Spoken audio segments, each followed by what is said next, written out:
రాబోయే అసెంబ్లీ లోక్సభ ఎన్నికలకు సిద్ధం కావాలని జిల్లా కలెక్టర్లు ఎస్పీలను రాష్ట్ర ప్రధాన ఎన్నికల అధికారి ముఖేష్ కుమార్ మీనా ఆదేశించారు.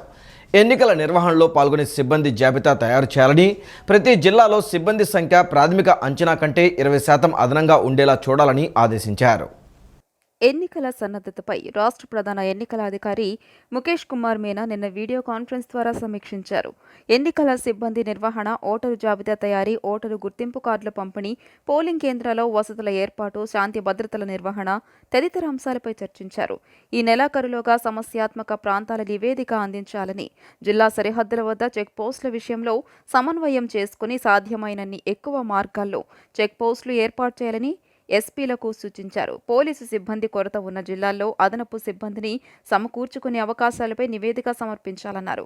సమావేశంలో శాంతి భద్రతల అదనపు డీజీ శంఖభ్రత బాగ్జీ, అదనపు ప్రధాన ఎన్నికల అధికారులకు పి కోటేశ్వరరావు, ఎంఎన్ హరేంద్ర ప్రసాద్ తదితరులు పాల్గొన్నారు. జగన్ సీఎం అయ్యాక బీసీలకు అన్యాయం చేశారని టీడీపీ జాతీయ ప్రధాన కార్యదర్శి నారా లోకేష్ మండిపడ్డారు. మద్య నిషేధం చేశాకే ఓట్లు అడుగుతానని చెప్పిన జగన్ మద్యాన్ని నిషేధించారా అని ప్రశ్నించారు. రాష్ట్ర ప్రజల కన్నీరు నుంచి బాబు సూపర్ 6 మేనిఫెస్టో వచ్చిందని, దీనిని చూసి జగన్ భయపడుతున్నారన్నారు.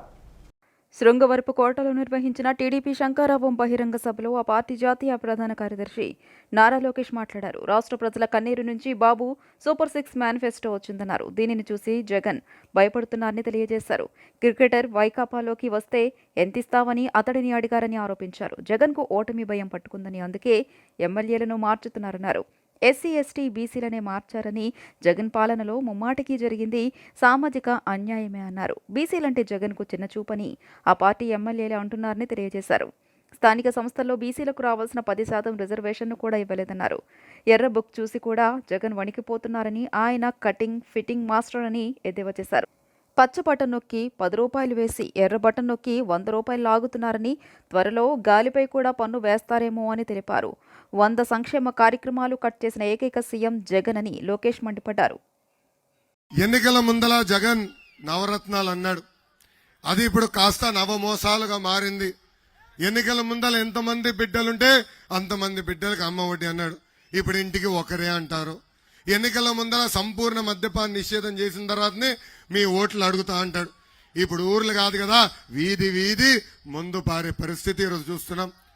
45 ఏళ్ళు వచ్చిన ఎస్సీ, ఎస్టీ, బీసీ, మైనారిటీ మహిళలకి పెన్షన్ ఇస్తానని ఆనాడు హామీ ఇచ్చి మాట తప్పాడు ఆంధ్ర రాష్ట్ర ముఖ్యమంత్రి జగన్. మీరు పడుతున్న కష్టాలు చూసిన తర్వాత బాబు సూపర్ 6 ప్రకటిస్తే ఇప్పుడు జగన్ కి బాగా ఫ్రస్ట్రేషన్ మొదలైంది. ఎక్కడికి వెళ్ళినా ఈ బాబు సూపర్ 6 ప్రజల్లోకి వెళ్ళిపోయింది, ఇంకా నా పని అయిపోయిందని జగన్ గ్రహించాడు. మొన్న మాట్లాడుతూ ఈ బాబు సూపర్ 6 మేనిఫెస్టో ఒక కిచిడి అంటున్నాడు.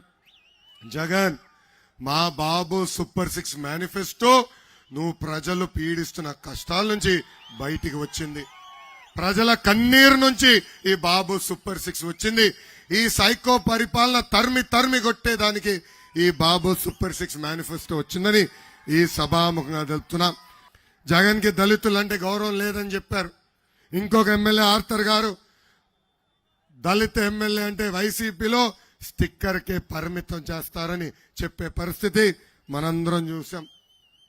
అమ్మా, జగన్ ముఖ్యమంత్రి అయిన తర్వాత బీసీ సోదరులకు రావాల్సిన అనేక సంక్షేమ కార్యక్రమాలు రద్దు చేశాడు.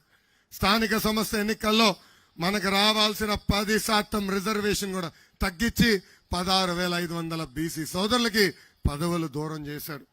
అంతేకాదు, బీసీ సోదరులంటే కేసులు పెడుతున్నారు. ఇప్పటికి 27,000 మంది బీసీ సోదరులపైన దొంగ కేసులు పెట్టి జైలుకు పంపించాడు ఈ ప్రభుత్వం. పైన బటన్ నొక్కినా అంటాడు, మళ్ళీ కిందన్న బటన్ గురించి చెప్పడు తల్లి. కరెంటు ఛార్జీలు 9 సార్లు పెంచి బాధుడే బాధుడు, ఆర్టీసీ ఛార్జీలు 3 సార్లు పెంచి బాధుడే బాధుడు, గ్యాస్, డీజిల్, పెట్రోల్ ధర పెంచి గ్యాస్, పెట్రోల్, డీజిల్ ధరలు పెంచి, ఇంటి పన్ను పెంచి, boom president medal, Andhra gold ధరలు పెంచి, తల్లి రేపో మాపో వాలంటీర్ వాసి ఇంటికి వస్తాడు తల్లి, ఒక గొట్టం తీసుకొచ్చి ఉఫ్ఫను ఊదమంటాడు తల్లి. ఊదద్దమ్మా, ఊదితే అమ్మా ఇంత గాలి పీల్స్తావా అని గాలి పైన కూడా పన్నేసి బాధుడే బాధుడు చేస్తాడు ఈ జగన్. ఈ మధ్యన తల్లి వాలంటీర్ రాసి ఇంటికి వచ్చి ఒక మాట చెప్తున్నాడు. తెలుగుదేశం ప్రభుత్వ అధికారంలోకి వస్తే సంక్షేమ కార్యక్రమాలన్నీ కట్ చేస్తారని అబద్ధ ప్రచారం చేస్తున్నారు. ప్రతి ఏటా జాబ్ క్యాలెండర్ ఇస్తామన్న ప్రకటనను జగన్ గాలి కొదిలేశారని జనసేన అధ్యక్షుడు పవన్ కళ్యాణ్ విమర్శించారు. భవిష్యత్పై ఎన్నో కలలు కన్న యువతను వైకాపా ప్రభుత్వం మోసగించిందని మండిపడ్డారు. డిఎస్సి గ్రూప్ 2 అభ్యర్థులు జనసేన నాయకులకు అందించిన వినతి పత్రాలను ఆ పార్టీ అధినేత పవన్ కళ్యాణ్ దృష్టికి తీసుకొచ్చారు. ఎలాంటి ప్రణాళిక లేకుండా బ్యాంకు ఉద్యోగాలకు పరీక్ష జరిగే రోజే గ్రూప్ 2 పరీక్ష నిర్వహిస్తున్నారని పవన్ కళ్యాణ్ చెప్పారు. ఈ అంశాలపై పవన్ కళ్యాణ్ స్పందిస్తూ పాదయాత్రలో అనేక హామీలు ఇచ్చిన సీఎం జగన్ అధికారంలోకి వచ్చాక అన్ని వర్గాలకు అన్యాయం చేశారన్నారు. గతంలో 23,000 ఉద్యోగాలతో మెగా డిఎస్సి నిర్వహిస్తామని చెప్పి మాట తప్పారన్నారు. నిరుద్యోగుల ఆందోళన ఎలా ఉంటుందో జనసేన తరపున ఈ ప్రభుత్వానికి తెలియజేస్తామన్నారు. టీడీపీ జనసేన ఆధ్వర్యంలో త్వరలో విడుదల చేసే ఉమ్మడి మేనిఫెస్టో యువత ఆకాంక్షలకు అనుగుణంగా ఉంటుందని తెలియజేశారు. విజయవాడ ఎంపీ కేశినేని నాని ఓ ఓసరవిల్లంటూ టీడీపీ నేత కేశినేని చిన్ని ఘాటు వ్యాఖ్యలు చేశారు. టీడీపీలో ఉంటూ వైసీపీ కోసం కేశినేని నాని పనిచేశారని ఆరోపించారు. ఢిల్లీలో లోకేష్ ఏ లాయర్లను కలిశారు, ఎవరెవరితో మాట్లాడుతున్నారనే విషయాన్ని వైసీపీకి చేరవేశారన్నారు. చంద్రబాబు కోసం పూజలు చేసిన కేశినేని నాని ఇప్పుడు ఆయన్నే విమర్శిస్తున్నారని, కేశినేని నానిది సైకో మనస్తత్వమని మండిపడ్డారు. టీడీపీ నేత కేశినేని శివనాథ్ చిన్ని మొగల్రాజ్పురంలోని తన కార్యాలయంలో విలేకరుల సమావేశం నిర్వహించారు. సమావేశంలో ఆయన మాట్లాడుతూ విజయవాడ వెస్ట్లో టికెట్లు ఇప్పిస్తానని కేశినేని నాని ఇద్దరి దగ్గర నుంచి కోట్లాది రూపాయలు తీసుకున్నారన్నారు. తామిచ్చిన డబ్బులు తిరిగి ఇచ్చేయమని నానిపై ఒత్తిడి తెస్తున్నారని తెలియజేశారు. కేశినేని నాని కాల్ రికార్డ్స్ ఉన్నాయని, కేశినేని నాని వసూలు రాజా అంటూ సెటైర్లు విసిరారు. తనను పిట్టల దొర అంటున్న కేశినేని నాని విషయాన్ని త్వరలో ప్రజలే తేలుస్తారని హెచ్చరించారు. జగన్ వద్ద, వైసీపీ ఇన్ఛార్జీల వద్ద కేశినేని నాని పాలేరు పని చేస్తున్నారన్నారు. కేశినేని నానిది సైకో మనస్తత్వం అని మండిపడ్డారు. విజయవాడ ఎంపీ టికెట్ కేశినేని నానికి ఇవ్వడం జగన్కు ఇష్టం లేదన్నారు. అవినాష్, వెల్లంపల్లి వంటి వారికి కేశినేని నాని అసిస్టెంట్ పని చేస్తున్నారని కేశినేని చిన్ని విమర్శలు గుప్పించారు. నేను చంద్రబాబు నాయుడు గారి మనిషిని, నేను ఎన్నో పూజలు చేశాను వారి కోసం అని చెప్పి లోకేష్ గారికి ఇంటికి తీసుకెళ్ళి మరి కుటుంబ సభ్యులందరూ కలిసి వారికి ఒక రక్షణ బంధం కట్టి ఇటువంటి గొప్ప నాయకుడు జైల్లో ఉన్నారని అందరూ కన్నీళ్ళు పెట్టుకుని ఇవాళ వచ్చి ఏమో మాట్లాడతాడండి ఈ పార్లమెంట్ సభ్యుడైన నాని. చెప్పే అన్ని అబద్ధాలు. ఇతను ఏ రోజు కూడా ఒక నిజం చెప్పడు. ఇవాళ చంద్రబాబు నాయుడు గారు టికెట్లు అమ్ముకున్నారని అంటాడు.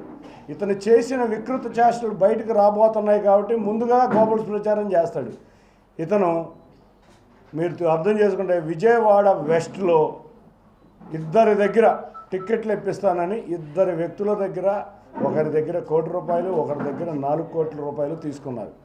ఈ విషయాలు తెలిసి అధిష్టానం దూరం పెడుతుంది. అంతేకాకుండా మైలవరంలో కూడా కొంతమంది వ్యక్తుల్ని పాపం మా పార్టీ నాయకులు అమాయకులను చేసి మీకు టికెట్ నేను ఇప్పిస్తున్నాను, టికెట్ నాదే, లోకేష్ గారు నన్ను ప్రచారం చేసుకోమన్నారని ఢిల్లీలో అబద్ధాలు చెప్పి వాళ్ళ దగ్గర కూడా డబ్బులు వసూలు చేయడానికి కృషి చేశాడు. ఇవాళ మా నాయకుల దగ్గర ఎంతో నటించావు. చంద్రబాబు నాయుడు గారు జైలుకి వెళ్ళిన సమయంలో అసలు ఏదో అయిపోయినట్టు కన్నీళ్లు పెట్టుకున్నట్టు చేసావు. ఇవాళ జగన్ దగ్గరికి వెళ్ళి పాలేరు పని చేస్తున్నావు. పాలేరు పని జగన్ దగ్గర చేయట్లా, నువ్వు ఇన్ఛార్జీలకి అసిస్టెంట్గా చేస్తున్నావు.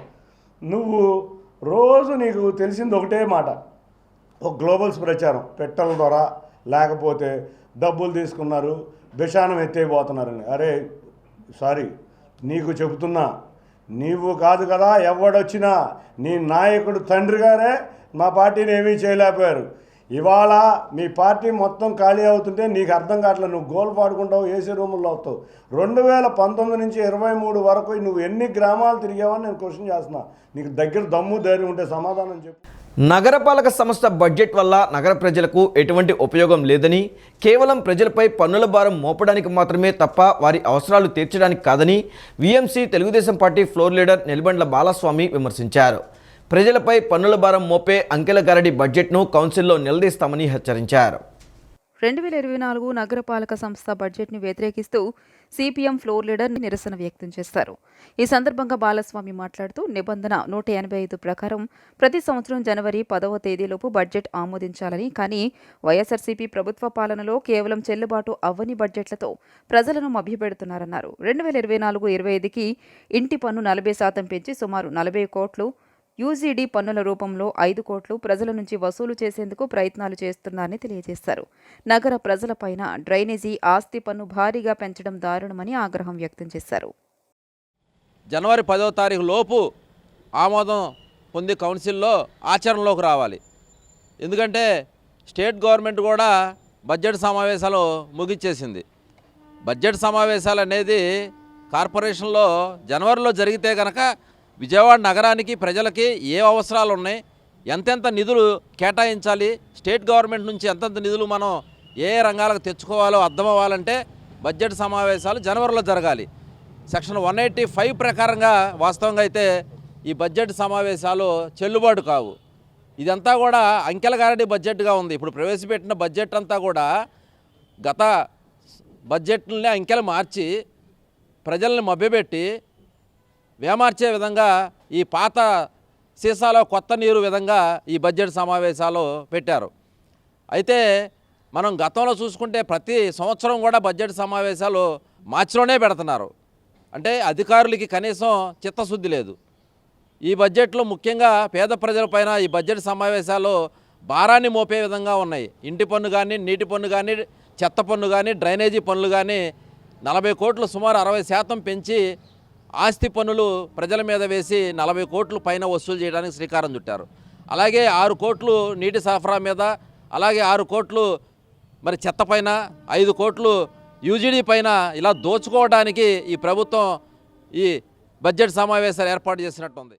అండర్ గ్రౌండ్ డ్రైనేజీ సంబంధించి 32 కోట్ల రూపాయల భారాలు ఈ బడ్జెట్లో పొందుపరిచారు. వీటితో పాటుగా పార్కింగ్ ఫీజులు కోట్ల రూపాయల భారాలు పెంచేస్తున్నారు. మరి పార్కు ఎంట్రీ ఫీజులు కూడా కోట్ల రూపాయల భారాలు ఈ బడ్జెట్లో పొందుపరుస్తున్నారు. అంటే ఈరోజు విజయవాడకి నగరానికి రావాల్సినటువంటి సుమారు 500 కోట్ల రూపాయల నిధుల్ని స్టామ్ వాటర్ రైన్ నిధులు కానీ, ఏపీ గ్రాంట్స్ కానీ, అలాగే 15వ ఆర్థిక సంఘం నిధులు కానీ, ఇటువంటి ఏ నిధులను కూడా ఈ పాలకులు రాబట్టకుండా, రప్పించకుండా నగర ప్రజల మీద పన్నులు భారాలు వేసేదానికి ఈ 24-25 బడ్జెట్ని వీళ్ళు వినియోగిస్తున్నారు. ఈ సందర్భంగా మేము సవరణ తీర్మానం కూడా ప్రతిపాదిస్తున్నాం.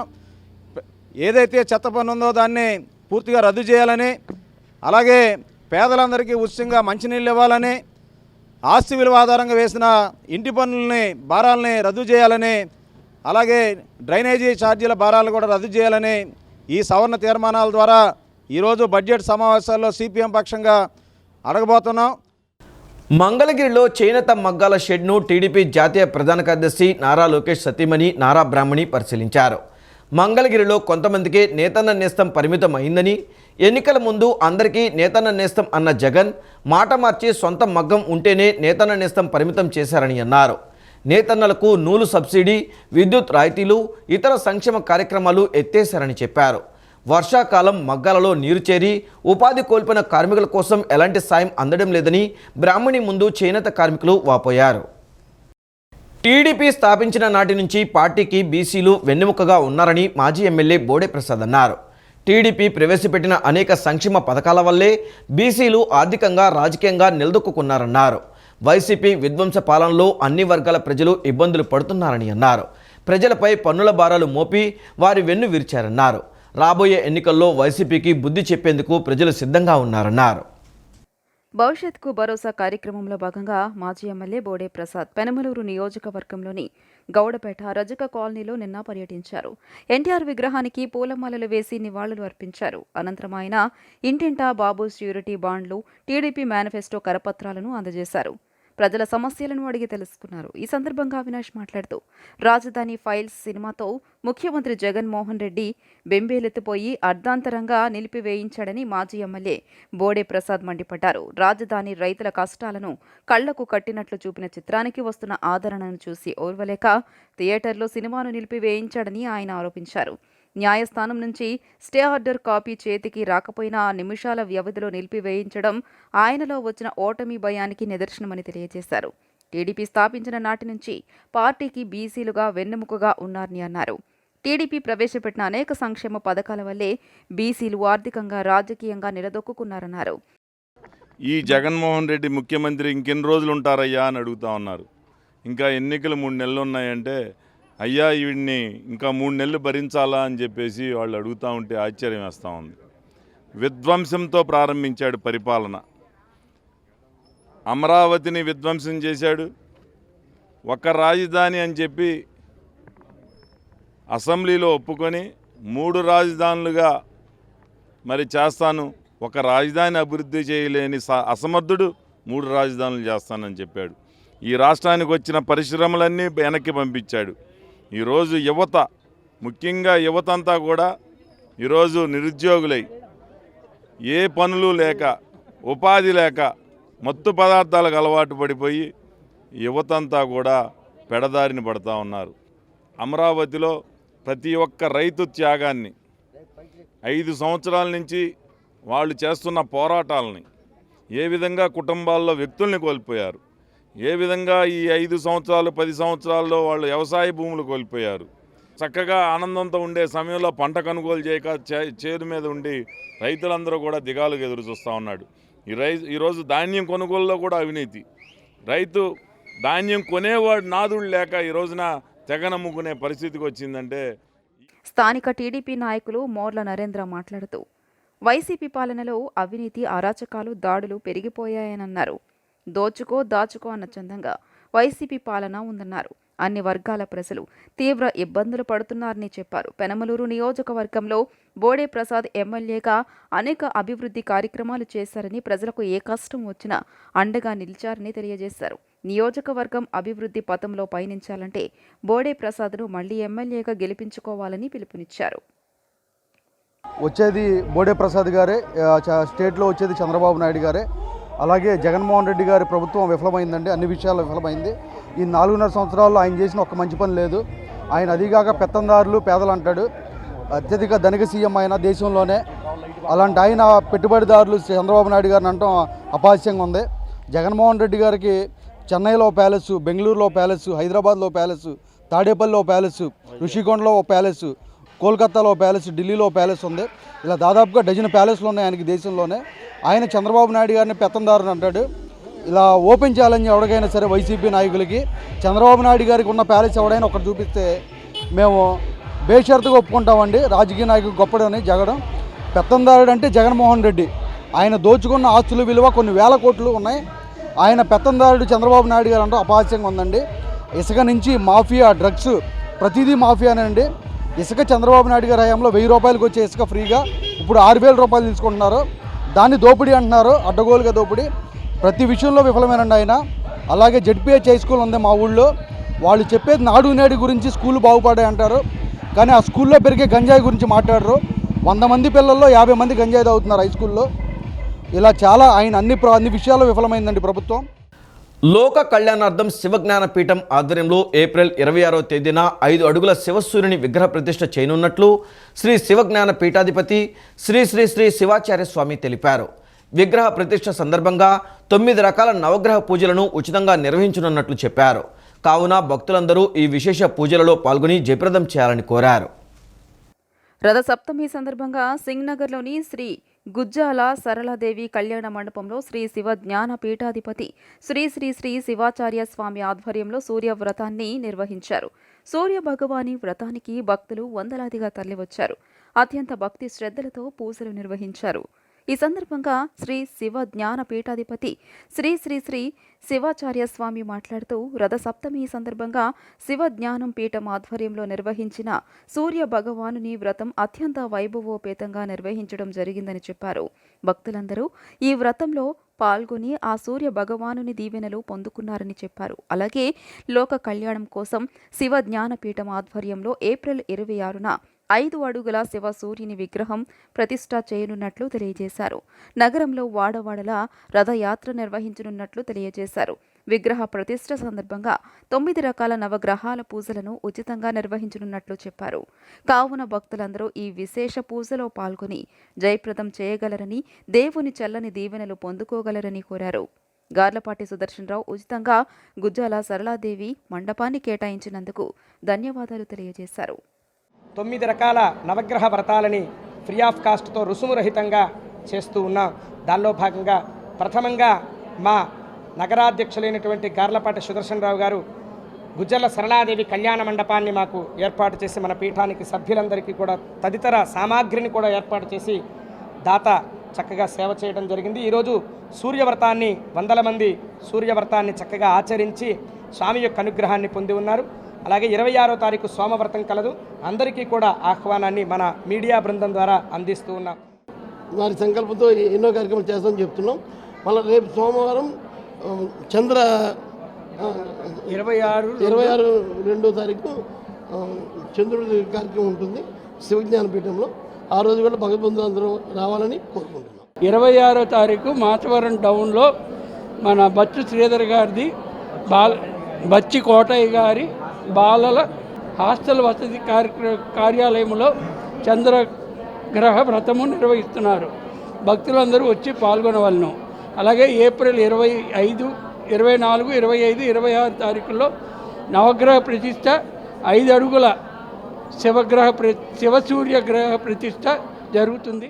ఈ నెల 21 నుంచి ప్రజాపోరుకై తమ రథసారథి దగ్గుపాటి పురంధేశ్వరి సారథ్యంలో భారతీయ జనతా పార్టీ సమర శంఖారావాన్ని పూరించనుందని ఉమ్మడి కృష్ణా, గుంటూరు, ప్రకాశం జిల్లాల క్లస్టర్ ఇన్ఛార్జ్ కిలారు దిలీప్ స్పష్టం చేశారు.